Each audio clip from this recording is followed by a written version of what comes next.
ഉത്തരവിൽ പറയുന്നുണ്ട് വണ്ടി പിടിച്ചാൽ കൊണ്ടുപോകാൻ സ്ഥലമില്ലാത്തതുകൊണ്ട് ആ ടാറിട്ട റോഡിൽ നിന്ന് അങ്ങോട്ടോ ഇങ്ങോട്ടും മാറി 10 മീറ്റർ, അതിന് അത് അവിടെ ഉണ്ടാക്കി തുടങ്ങി 10 മീറ്റർ മാറി വണ്ടി ഇട്ട് കൂട്ടിയിട്ട് പോകണം. എന്നിട്ട് കമ്പനി നാളെ കൊണ്ടുവന്ന് ഇത് പുനർ കണക്ഷൻ വീണ്ടും കണക്ട് ചെയ്യണം അല്ലെങ്കിൽ സോഫ്റ്റ്വെയർ മാറ്റണം. മാറ്റിയതിന് ശേഷം മാത്രമേ വണ്ടി കൊടുക്കാൻ പറ്റൂ. ഫൈൻ അടിച്ചിട്ടേ കൊടുക്കാവൂ.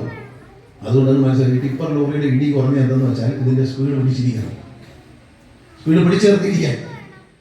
വീണ്ടും ഇപ്പോൾ പരിശോധന സ്പീഡ് വീണ്ടും സ്ഥാപിച്ചവന്മാർ വീണ്ടും കിടക്കിയിട്ടുണ്ടെങ്കിൽ അവരെ ഇതിൻ്റെ ഇരട്ടി ശിക്ഷയായിരിക്കും.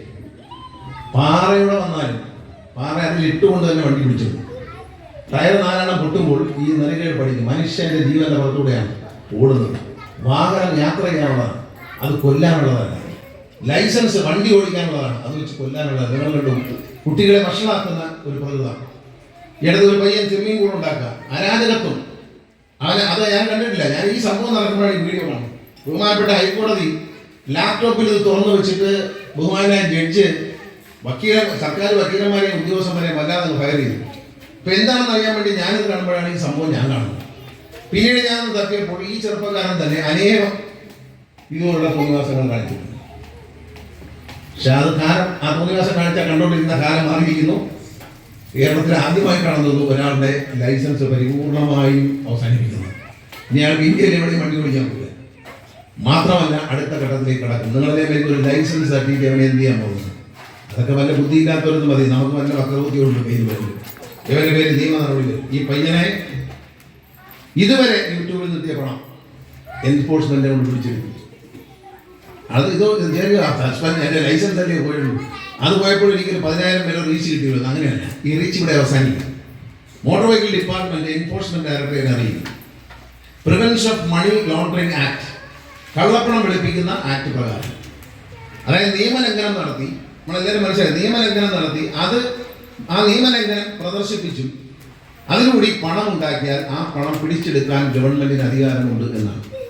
അപ്പൊ യൂട്യൂബിനോട് പറയുക ബാൻ ചെയ്യാൻ പറയും. മാത്രമല്ല യൂട്യൂബിൽ നിന്ന് എത്ര രൂപ കൊടുത്തു എന്ന് കണക്കാക്കി ആ പണം ഇയാളുടെ അക്കൗണ്ടിൽ നിന്നോ അല്ലെങ്കിൽ വസ്തുക്കളിൽ നിന്നോ സ്ഥാപന ജംഗമങ്ങളിൽ നിന്നോ ജപ്തി ചെയ്തു. ഇനി ഒരുത്തൻ ഈ സർക്കസ് കാണിക്കത്തില്ല. ഒരു മാതൃക, ചെറിയൊരു നമ്മൾ ഈ ജയിലിലൊക്കെ പറയും, ജയിലിൽ ചെല്ലുമ്പോഴത്തേക്ക് ഏത് കള്ളം വന്നാലും ഒരു നടയടി ഉണ്ടെന്ന് പറയും. പിന്നെ അവിടെ കഴിയും ഒതുങ്ങി കഴിഞ്ഞോളൂ. കയറുമ്പോഴേ 2 അടിയും കൊടുക്കുന്നവരുടെ വേറെ അവിടെ ജയിലിലുള്ളവരെ കൊടുക്കുമെന്ന് പറയുന്നത് കേട്ടിട്ടുണ്ട്. ഈ അടുത്ത താമസം ജയിലിന്റെ DGP ആയിരുന്ന ജേക്കബ് തോമസ് സാർ അദ്ദേഹത്തിന്റെ പ്രസംഗത്തിൽ വരുന്നത് നടയിലൊരു അടിയുണ്ടെന്നൊക്കെ. അപ്പോൾ നമുക്ക് ചന്ദ്രശേഖരൻ ചിലപ്പം അതിനെപ്പറ്റി അറിയാം. ഞാൻ കണ്ടിട്ടില്ല. ഏതായാലും ഇതൊരു നടയടിയായിട്ട് കണ്ടാൽ മതി. കുഞ്ഞുങ്ങൾ ഒരിക്കലും ഇത്തരം തെറ്റായ കാര്യങ്ങൾ കാണാൻ ഞാൻ നിരൂപിക്കുന്നില്ല. മക്കൾ നന്നായി പഠിക്കണം. സോഷ്യൽ മീഡിയ അല്ല, ഇന്റർനെറ്റ് എന്ന് പറയുന്ന സൗകര്യത്തിൽ കൂടി ലോകത്തെ ഒരുപാട് അറിവുകൾ നേടാൻ നിങ്ങൾക്ക് കഴിയും. നല്ലതും ചീത്തയുമായിട്ട്. ചീത്ത അറിവുകളിലേക്ക് പോകാതെ നിങ്ങളുടെ മനസ്സ് നിയന്ത്രിക്കണം.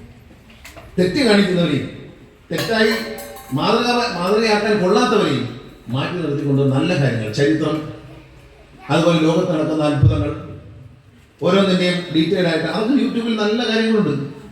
അത് കാണുക. അത് കണ്ടുകൊണ്ട് നിങ്ങൾ നല്ല അറിവുള്ളവരാണ്.